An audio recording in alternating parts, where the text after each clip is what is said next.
यादव ने जनता को संबोधित करते हुए कहा, विश्व सिकल सेल दिवस पर उन्हें भी आना था, लेकिन मौसम की खराबी की वजह से नहीं आ पाया और इसी वजह से महामहिम राष्ट्रपति श्रीमती द्रौपदी मुर्मू जी भी नहीं आ पाई। इस बीमारी के प्रति जागरूकता लाने का सबसे बड़ा श्रेय राज्यपाल जी को जाता है। मोदी जी ने इस अभियान को पूरे देश में चलाया। सिकल सेल के कारण हमारी कोशिकाएं सिकुड़ती हैं, जिससे व्यक्ति की क्षमता कम हो जाती है।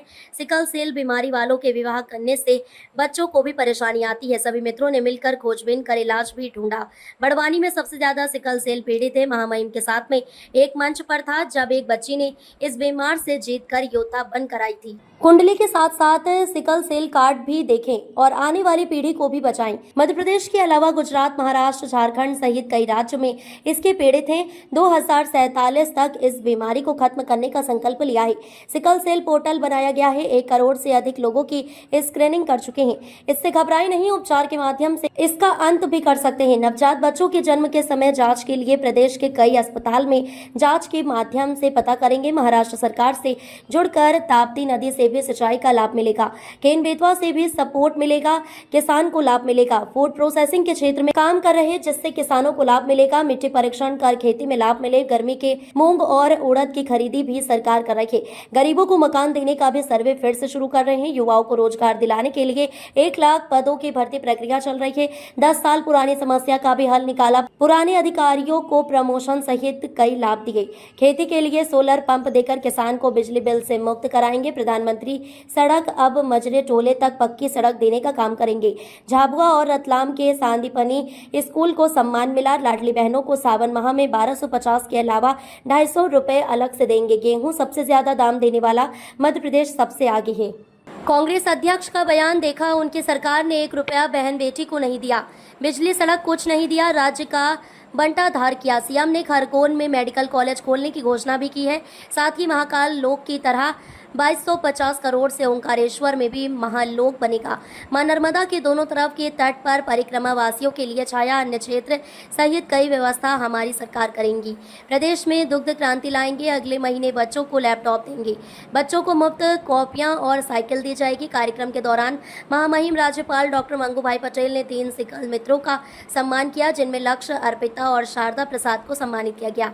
100% स्क्रीनिंग करने वाली पंचायतों का भी सम्मान किया गया, जिसमें तलून खुर्द और पानिया दोनों जगह के सरपंच और स्वास्थ्य विभाग के सीएचओ का सम्मान किया गया।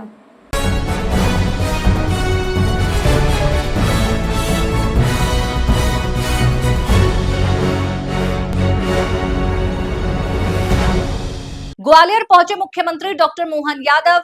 वीरांगना लक्ष्मीबाई की समाधि पर पुष्पांजलि अर्पित की। कहा, आज मुझे बहुत गर्व महसूस हो रहा है कि वीरांगना ने अंग्रेजी हुकूमत के खिलाफ लड़ते हुए वीरता का परिचय दिया था। ऐसी वीरांगना लक्ष्मीबाई को मैं प्रणाम करता हूं। जयभान सिंह पवैया सिंह को मैं बधाई देता हूं। ये 26वां आयोजन है। वो हर साल इस आयोजन को करते हैं और ऐसे क्रांतिकारी और शहीदों को याद करते हैं। मध्य प्रदेश सरकार ऐसे सारे कार्यों में सदैव अग्रणी है और हमारे प्रधानमंत्री नरेंद्र मोदी जी विरासत से विकास की ओर का संदेश देते हैं। विरासत की ये गौरवशाली घटनाएं हमारे पूर्वजनों पर गर्व करने का मौका देती हैं। आने वाले समय के लिए हमें इन्हें संभाल कर रखना है। पूर्व प्रधानमंत्री अटल बिहारी वाजपेयी के नाम पर ग्वालियर में होगी एक कैबिनेट की बैठक। सीएम डॉक्टर मोहन यादव ने भी की घोषणा। वीरांगना लक्ष्मीबाई के बलिदान दिवस पर लगे मेले में की घोषणा। लक्ष्मीबाई का बलिदान दिवस के अवसर पर आज मैं उस स्थान पर अपने पुष्पांजलि अर्पित करते हुए हमारी महान वीरांगना को स्मरण कर रहा हूँ। हम उनकी पवित्र आत्मा के प्रति श्रद्धांजलि और मन में गर्व और गौरव का भाव, जिस अंग्रेजों के खिलाफ दुनिया भर में एक अलग प्रकार का माहौल था, ऐसे में वीरांगना ने उनके दांत खट्टे करते हुए प्राणों का तो उत्सर्ग किया ही, लेकिन अंग्रेजों की छाती पे सच्चे अर्थों में वो सूल के भांति चुभती थी। मैं अपनी उस वीरांगना को प्रणाम करते हुए मध्य प्रदेश की सभी जनता की ओर से स्मरण करता हूँ। ये 26वां आयोजन माननीय हमारे वरिष्ठ नेता जयभान सिंह पवैया जी प्रतिवर्ष धूमधाम से मनाते हैं और ऐसे हमारे क्रांतिकारियों को, शहीदों को, महान वीरांगनाओं को याद करके ये स्मरण कर रहे हैं। मैं इनको बधाई देना चाहता हूँ और मध्य प्रदेश सरकार ऐसे सारे कामों में सदैव अग्रगण्य है और यशस्वी प्रधानमंत्री जिनका शब्द ही है विरासत से विकास की ओर। इसलिए विरासत की ये सब गौरवशाली घटना है हमको न केवल अगले ऐसे सारे संकटों के बीच हमारे पूर्वजों पे गर्व करने का मौका देती है, आने वाले समय की दृष्टि से ये थातियाँ जिनको हमको संभाल के रखना है। मैं आज के इस अवसर पर महान वीरांगना को पुनः स्मरण करते हुए उनके महान योगदान को प्रणाम करता हूँ।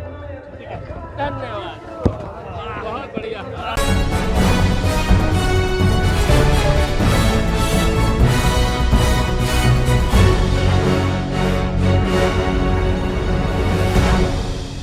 इंदौर के एमवाय हॉस्पिटल के एक ऐसे प्रोफेसर जो ब्लड डोनेशन कैंप के इंचार्ज के पद पर पदस्थ हैं, जिन्होंने अभी तक 10 साल में 2000 से ज्यादा ब्लड कैंप लगा चुके हैं। जी हां, हम बात कर रहे हैं एक ऐसे प्रोफेसर रामू ठाकुर की, जिनका उद्देश्य सिर्फ इतना ही है कि ब्लड कैंप के माध्यम से थैलेसीमिया से पीड़ित बच्चों को समय पर ब्लड उपलब्ध कराया जा सके, इसी के साथ गरीब लोगों को भी आसानी से ब्लड मिल सके। जो गरीब सरकारी हॉस्पिटल में भर्ती होते हैं, उन्हें बिना शुल्क दिए आसानी से ब्लड उपलब्ध किया जाता है। वहीं एमवाय हॉस्पिटल के प्रोफेसर और ब्लड कैंप के इंचार्ज रामू ठाकुर ने बताया कि 2024 में 200 से ज्यादा ब्लड कैंप कर चुके थे। इसके बाद 2025 की शुरुआत में 150 से ज्यादा ब्लड कैंप लगा चुके हैं। ब्लड कैंप में रामू ठाकुर की मदद के लिए समय समय पर कई संस्थाएं, स्कूल, कॉलेज भी आगे आते रहती हैं। इसी संस्था की वजह से प्रदेश के सबसे बड़े हॉस्पिटल एमवाय में प्रतिदिन गरीब और थैलेसिया से पीड़ित लोगों को 150 से 200 यूनिट ब्लड डेली दिया जाता है। वहीं बड़ी बात यह है कि रामू ठाकुर द्वारा 20 से ज्यादा थैलेसीमिया से पीड़ित बच्चे डेली आते हैं, जिन्हें भी ब्लड उपलब्ध कराया जाता है। ब्लड सिर्फ डोनेशन की वजह से ही बच्चों को मिल पाता है। वहीं ब्लड डोनेशन करने वालों को रामू ठाकुर द्वारा धन्यवाद भी दिया गया है कि समय समय पर संस्था और अन्य लोगों द्वारा ब्लड डोनेशन किया जाता है। वहीं रामू ठाकुर ने सामाजिक संस्था और अन्य लोगों से अपील की है कि रक्तदान महादान है, रक्तदान से बड़ा कोई दान नहीं होता है। वहीं रामू ठाकुर खुद एक रक्तदाता है, जिन्होंने रक्तदान के दिवस पर 29वीं बार रक्तदान किया है। ब्लड कैंप के इंचार्ज रामू ठाकुर द्वारा स्थानीय कार्य कर कई लोगों को ब्लड डोनेशन कैंप लगाकर जीवन दिया है। दान महादान को लेके आप एक अभियान चलाया हुआ है, तो किस तरीके से करते हैं, कितनी मेहनत करना पड़ती है, कितने अभी तक कर चुके हैं आप? अभी तक 2025 में हम लोग 150 कैंप ब्लड डोनेशन कैंप कर लिए हैं और 2024 में 218 ब्लड डोनेशन कैंप करे थे। और ये सभी संस्थाओं को, और जैसे इंदौर केमिस्ट एसोसिएशन और ऐसे बहुत सारी संस्थाएं भी है जो ब्लड डोनेशन कैंप लगाती रहती है, तो मैं उन सभी को बहुत बहुत धन्यवाद देना चाहूँगा कि जिसकी वजह से एमवाय हॉस्पिटल मध्य प्रदेश का सबसे बड़ा हॉस्पिटल है, जहाँ डेली 150 से 200 यूनिट ब्लड लगता है और उसकी पूर्ति केवल और केवल ब्लड डोनेशन से ही हो पाती है, जो कि संस्थाएं करवाती है, स्कूल कॉलेजेस वाले भी करवाते हैं।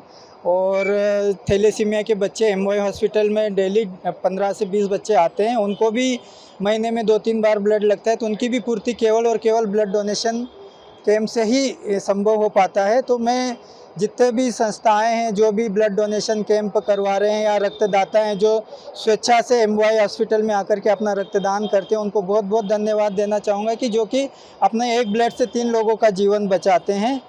तो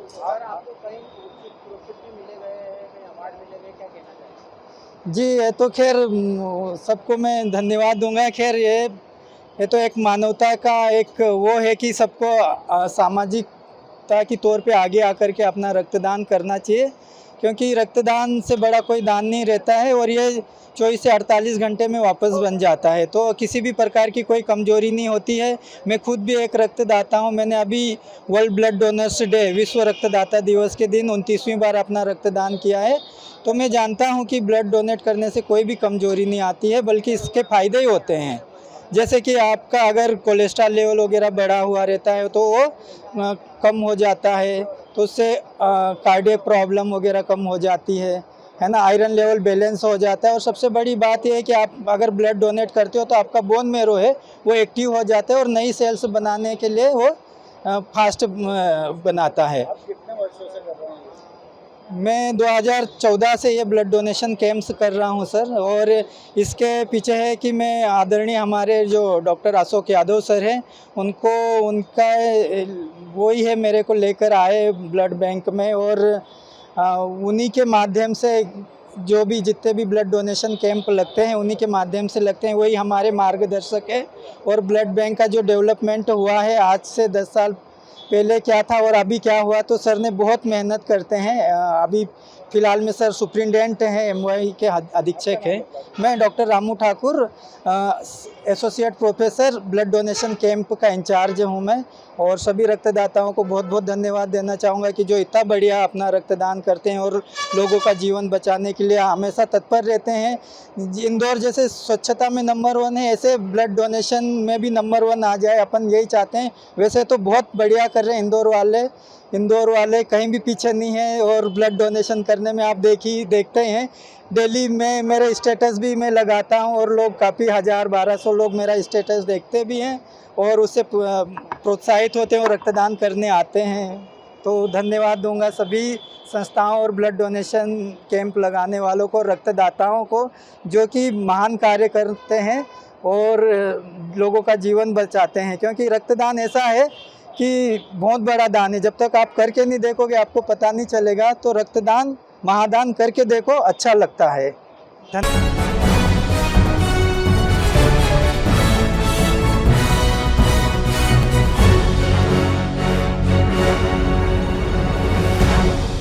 इस वक्त की बड़ी खबर ग्वालियर से आ रही है। कहीं सड़क धसकने से तो कहीं निर्माणाधीन मकान की गिरी दीवार हादसे में 4 मकान क्षतिग्रस्त। मकान में रहने वाले लोगों ने भागकर बचाई अपनी जान, बड़ा हादसा टला। नगर निगम की बड़ी लापरवाही, बिना परमिशन के हो रहा था मकान का निर्माण। मकान किए जा रहे हैं खाली, घर के बाहर रहने को लोग मजबूर। महिलाओं की आंखों में आंसू। किला गेट थाना क्षेत्र के तानसेन टॉकेज के पीछे का मामला। तो वहीं चेतकपुरी पर अभी हाल ही में बनकर तैयार सड़क धंसने से लोगों में डर। गनीमत रहे कि कोई जनहानि नहीं हुई। लोगों ने निर्माण कार्य पर किए सवालिया निशान।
उज्जैन लोकायुक्त टीम ने मंदसौर जिले के गरौर तहसील के एसडीएम कार्यालय में पदस्थ बाबू को 5,000 की रिश्वत लेते हुए रंगे हाथों उज्जैन लोकायुक्त टीम ने गिरफ्तार किया है। बाबू ने यह राशि प्लाट डायवर्सन के लिए मांगी थी। कार्रवाई उज्जैन लोकायुक्त पुलिस अधीक्षक अनिल विश्वकर्मा के मार्गदर्शन में हुई है।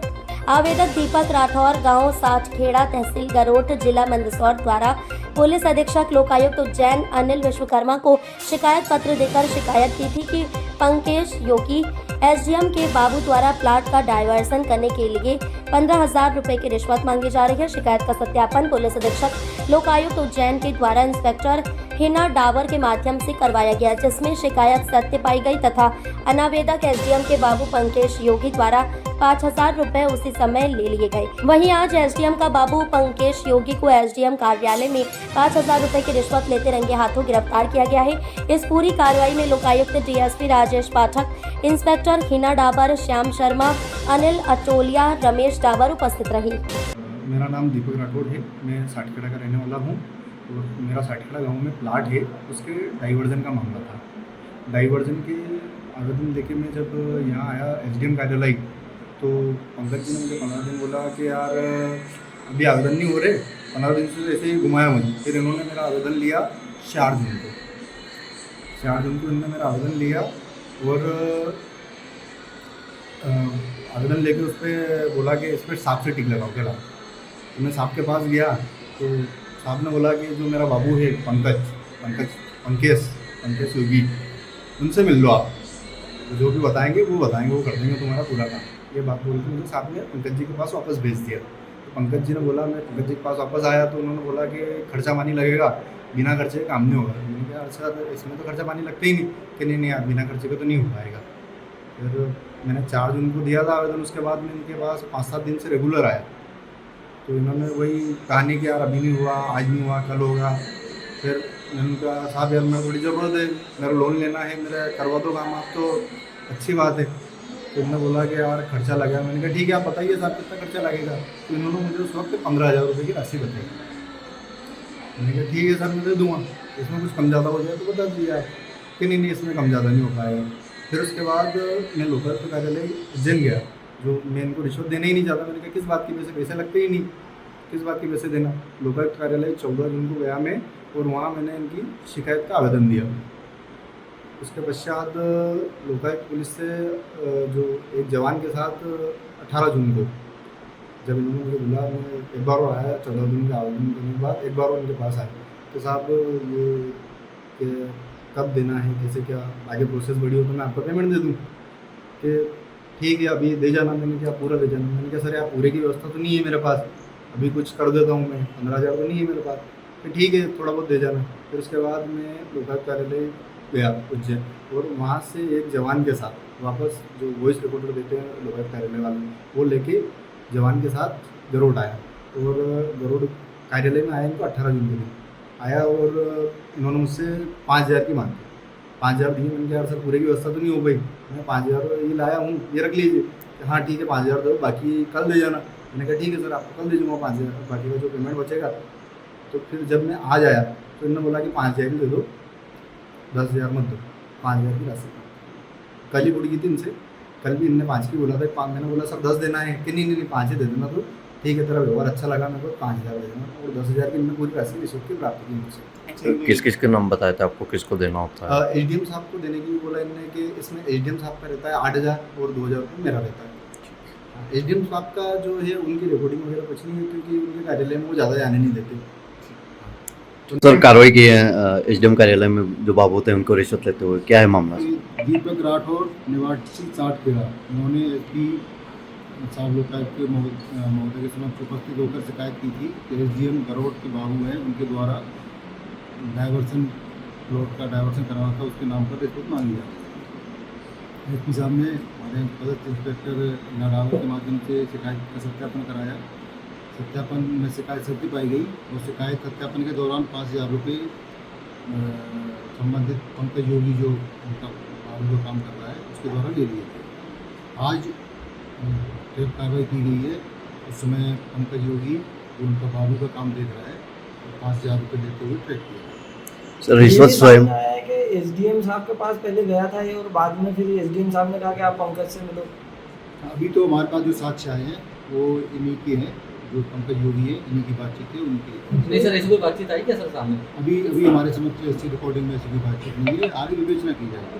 सर इस कार्यालय में कितनी बार लोकायुक्त आई है? अभी तो आज ही आई है, बाकी पुराना मुझे पता नहीं है। ठीक सर।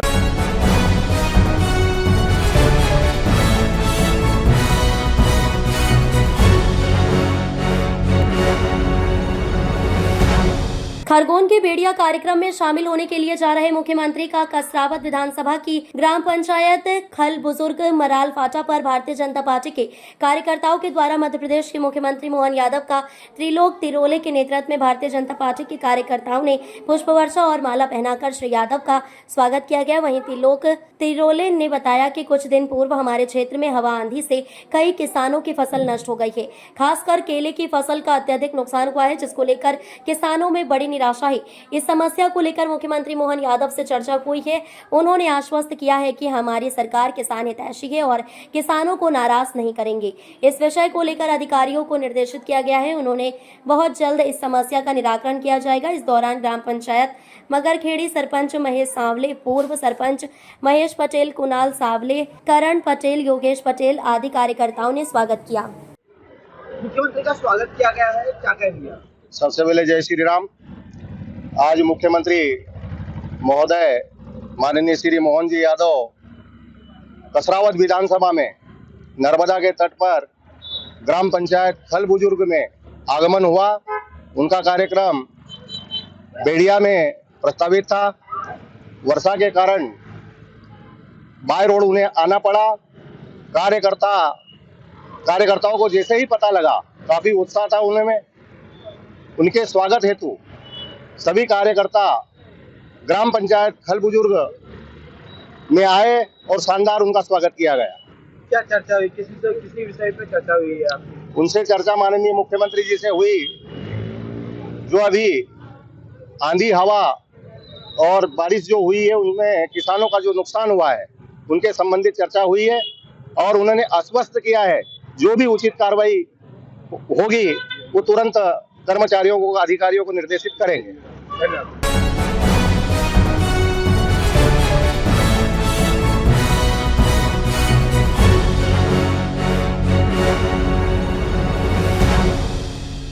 आज कांग्रेस नेता राहुल गांधी के जन्म दिवस पर कांग्रेस नेता ने खचरौद तहसील के गांव सोरेल में पौधारोपण किया। इस अवसर पर नागदा ग्रामीण ब्लॉक अध्यक्ष धारा सिंह सुरेल, नासिर मंसूरी, हीरा सिंह सोलंकी, लक्ष्मण बोडाना, बंटू सिंह काना, चंदवंशी मुकेश धौलेपुर, श्याम राठौर, दशरथ सिंह सहित कांग्रेसी कार्यकर्ता मौजूद रहे, जिन्होंने प्रकृति को बचाने और हरा भरा करने का संकल्प लिया।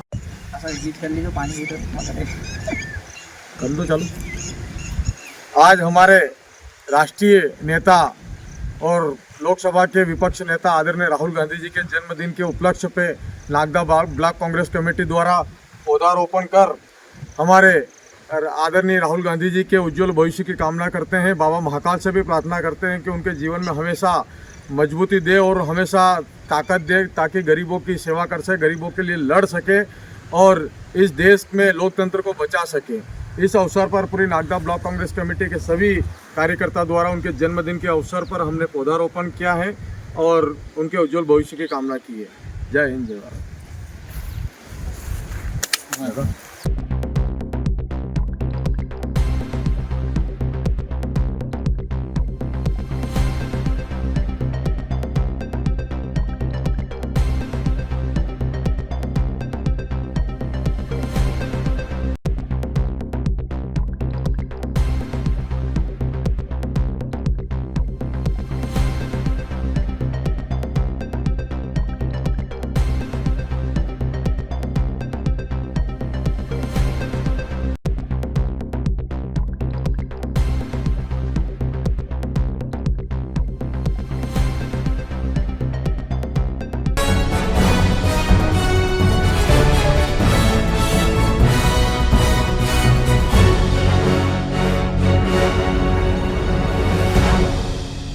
ओबरा सोनभद्र ओबरा कप 10वें संस्करण 2025 रात्रिकालीन टेनिस बॉल क्रिकेट प्रतियोगिता का भव्य समापन गांधी मैदान में संपन्न हुआ। इस आयोजन का मुख्य उद्देश्य क्रिकेट के रोमांच को बढ़ाना और स्थानीय युवा प्रतिभाओं को अपनी क्षमताओं का प्रदर्शन करने के लिए एक मंच प्रदान करना था। प्रतियोगिता का समापन मुकाबला जयंत मध्य प्रदेश बनाम फ्रीडम उत्तर प्रदेश के बीच खेला गया।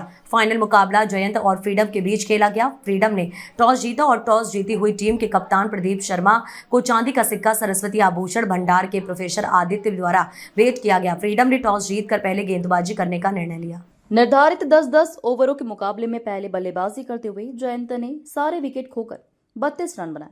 जवाब में उतरी फ्रीडम की टीम 9वें ओवर में रोमांचक मुकाबले में 7 विकेट खोकर यह मुकाबला जीत लिया और 10वें ओबरा कप पर कब्जा कर लिया। फ्रीडम सबसे सफल बल्लेबाज अमन रहे, जिन्होंने सर्वाधिक 10 रन बनाए। वहीं सोनू राय ने 8 रनों के योगदान दिया। जयंत के सबसे सफल गेंदबाज जय रहे, जिन्होंने 2 ओवर में 10 रन देकर 2 विकेट लिए। वहीं शिवम ने 1.2 ओवर में 7 रन देकर 1 विकेट लिया। फ्रीडम ने 2 विकेट से यह मुकाबला जीत लिया।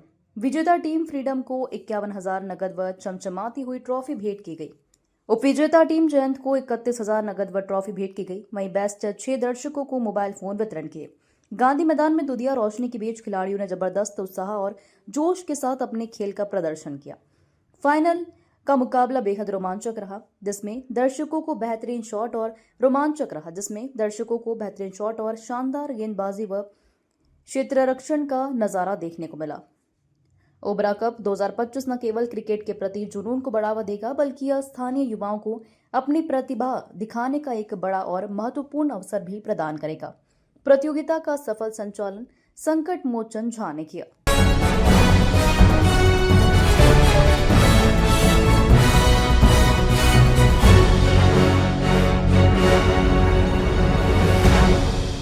बड़ी खबर इस वक्त की, आईजी ने हत्यारोपी को 24 घंटे के भीतर गिरफ्तार करने के लिए बीकापुर कोतवाली को दिए निर्देश। हर हाल में सुनिश्चित हो गिरफ्तारी।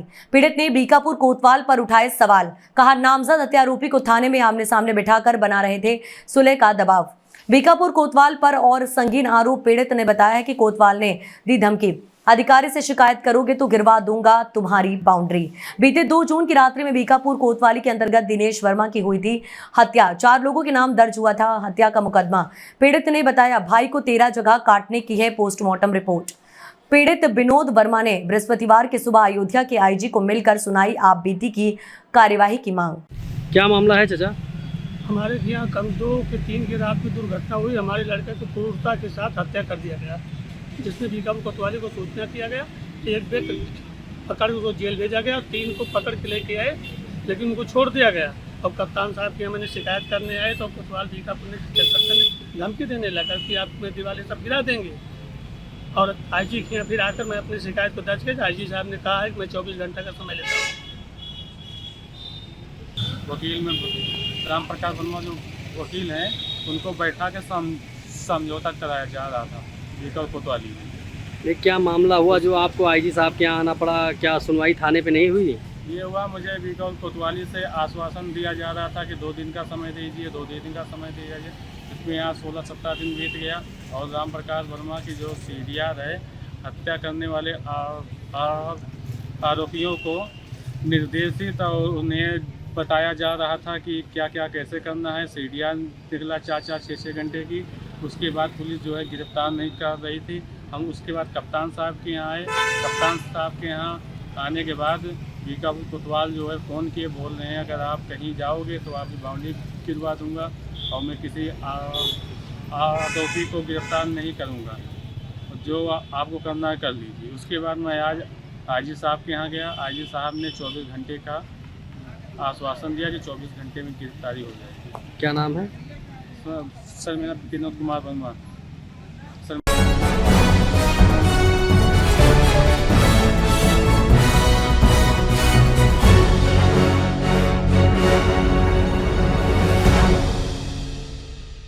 नगर निगम और मंडी प्रशासन की खींचतान में देवी अहिल्याबाई होलकर फल और सब्जी मंडी में कचरा हो रहा है। मंडी प्रशासन का आरोप है कि नगर निगम ने स्वच्छता सर्वेक्षण पूरा हो जाने के बाद अपना अमला कम कर दिया। पहले जहां 50 कर्मचारी और सफाई मित्र जिम्मा संभाल रहे थे, वहीं अब 10 से 12 लोग ही सफाई का काम देख रहे हैं।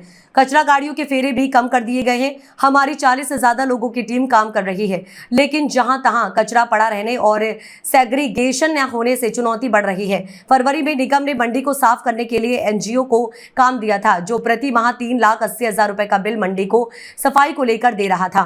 कुछ महीने पहले नई व्यवस्थाओं के तहत निगम ने मंडी को 12 लाख रुपए प्रति माह का एस्टीमेट दिया था। इसमें एस्टीमेट के अतिरिक्त मानव बल, बेहतर मशीनरी, रोड स्वीपिंग मशीन चलाने जैसी सुविधाएं शामिल हैं। आपने गंदगी को लेकर जो व्यापारियों के साथ में बैठक की, इस मामले में कुछ बोलना चाहिए? लगातार व्यापारियों से और यहाँ पर जो हमारा सफाई का जो अमला है उनसे, हमारा जो मंडी का स्टाफ है उनसे और हमारी एजेंसी के मैनेजर है उनके माध्यम से लगातार प्रयास रहता है मंडी में किस तरह से सफाई की व्यवस्था को सुधारा जा सकता है। इसी तारतम्य में कल नगर निगम के हमारे जो पायलट महोदय हैं उनके साथ में भी बैठक की थी। उनका पूरा अमला था, मंडी का भी अमला था। और आज इसी क्रम में कल हमने हरी सब्जी सेक्टर की भी मीटिंग की थी और आज फ्रूट सेक्टर की भी मीटिंग की है।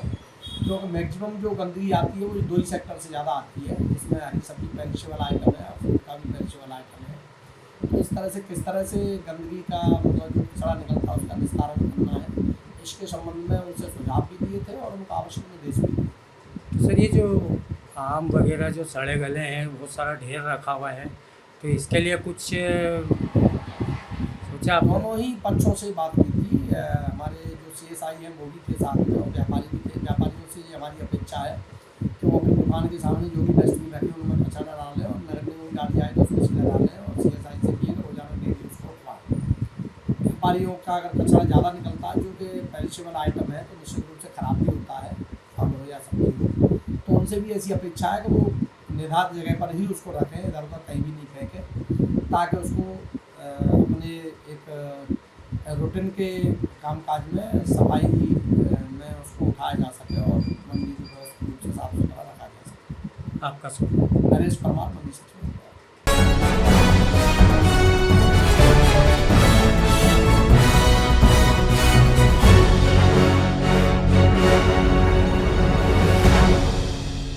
इंदौर के चर्चित राजा रघुवंशी हत्याकांड में लगभग रोज नए खुलासे हो रहे हैं। अब पता चला है कि वहीं राज सोनम के बाद इस कांड में किसी संजय वर्मा का नाम भी सामने आया है। पुलिस को पता चला है कि सोनम राज के अलावा एक नए नंबर पर लंबी लंबी बातें करती थी और मार्च माह में सोनम ने संजय से करीब 100 से भी ज्यादा बार बातें की, जिनमें से कई बार इन दोनों के बीच देर रात बात चली। एंड्रॉइड ऐप के माध्यम से पता चला है कि यह नंबर किसी संजय वर्मा का बताया जा रहा है, जो अब स्विच ऑफ आ रहा है। इधर सोनम के भाई गोविंद से जब इस बारे में पूछा गया तो गोविंद ने कहा, मुझे इसका कोई आइडिया नहीं है। सोनम रघुवंशी और संजय वर्मा की कॉल डिटेल भी सामने आई है, जिसमें देखा जा सकता है कि कई बार और लंबी लंबी बातें भी हुई। सोनम बिट्टू नाम से सोनम और किसी संजय वर्मा के बीच देर रात भी घंटों बातें होती थी। सोनम उर्फ सोना बिट्टू 2 मोबाइल नंबर का इस्तेमाल कर रही थी। कॉल डिटेल के मुताबिक सोनम अपने मोबाइल नंबर से संजय वर्मा के मोबाइल नंबर पर 1 से 25 मार्च 2025 यानी सिर्फ 25 दिन में ही 119 बार, कभी आधा घंटा, कभी 1 घंटा तो कभी लगातार 3 घंटे भी बात करती ही थी।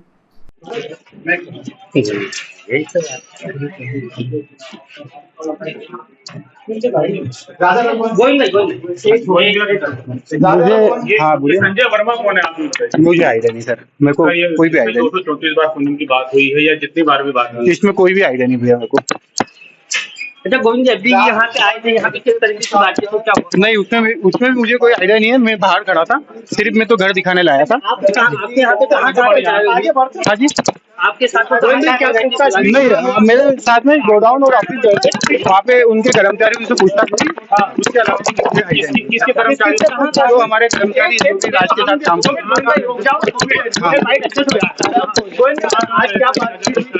नहीं, उसका आइडिया नहीं है। देखिए, मेरे को सिर्फ राज जहाँ जहाँ पे काम करता था वो सब चीजें दिखाना थी, तो मैंने उनको बहुत पूरा दिखाया। हाँ, सभी जगह गए थे।